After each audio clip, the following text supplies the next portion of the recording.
Guys, তোমরা এরকমই বোতল বাড়িতে তৈরি করতে চাও? তাহলে ভিডিওটি এন্ড পর্যন্ত দেখতে থাকো। আর মজার ব্যাপার হলো, পটারি হুইল ছাড়াই এটা বানানো সম্ভব। প্রথমে তো আমি একটা বাঁশে মাটিটাকে এরকম রোল করে বানানোর চেষ্টা করেছিলাম, কিন্তু তারপর বাঁশ থেকে মাটিটা আলাদা করতে আমার অবস্থা হয়েছিল বেহাল। তাহলে কি উপায়ে খুব ভালোভাবে বোতলটা তৈরি করা যায়, চলো দেখি।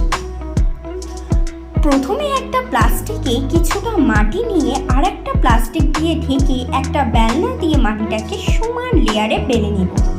তারপর বোতলের সাইজের এরকম একটা বাঁশ নিয়ে নেব, আর এই বাঁশের মাপের একটা কাগজ কেটে মাটিতে অ্যাটাচ করে দেব। এবারে মাটিটাকে কাট করে নিতে হবে।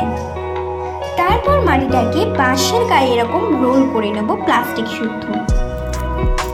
এখন প্লাস্টিক উঠিয়ে এই যে ফাঁকা জায়গাটা আছে এটা মাটি দিয়ে পূরণ করে দিতে হবে।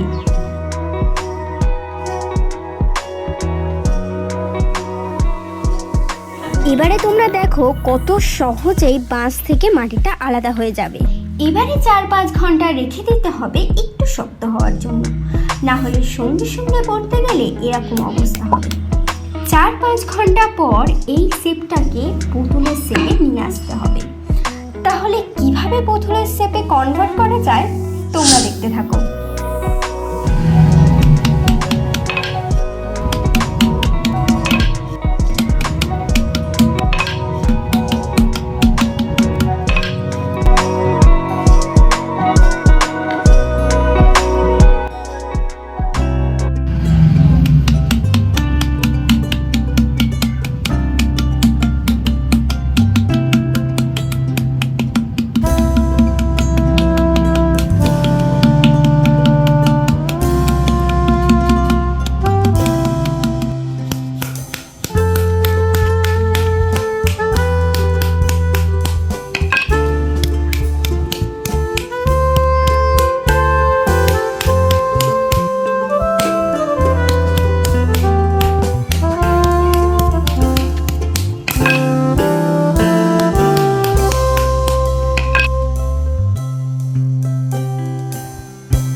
ভিডিওটি ভালো লেগে থাকলে একটি লাইক করে দিও। আর এই ধরনের আরও মাটির জিনিসের ভিডিও পেতে চ্যানেলকে সাবস্ক্রাইব করে বেল আইকনটি প্রেস করে রেখো। ও হ্যাঁ, কমেন্ট করতে একদম ভুলো না।